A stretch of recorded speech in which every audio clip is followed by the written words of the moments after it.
All right, help with number 8 on the POL for chapter 8. And we have to find a common denominator and subtract these two. The trick again being it's hard to tell what the common denominator is, so I want to factor this denominator out. And so I think it would be b plus 2 and b minus 1. That would multiply to negative 2 and add up to positive 1. All right, and so normally what we would do now is this denominator is just missing b plus 2. So I would just multiply this one by a b plus 2 to get them to match. And that's good thinking, but on this, and this would work, it'd just be a little bit more work.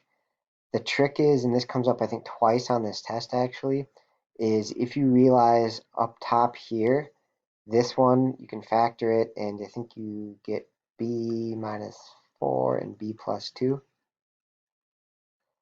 multiplies the negative 8 and adds up to negative 2. And then what happens is if you do that, then you can say, hey, these b plus 2's cancel. And that's really helpful because now the denominators are both b minus 1, right? And that's going to save a lot of work down the road. So at this point, the right-hand fraction would be b minus 4 over b minus 1.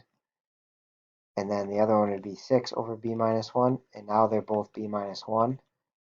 So we can keep that denominator and then just subtract. So we'd have negative 4 take away 6 more. So we'd have b minus 10 up top. And that's going to be a lot cleaner way to do this question than the other route that we were talking about. So hopefully you realize, try and factor that and it cancels, and that helps you out a bunch on this.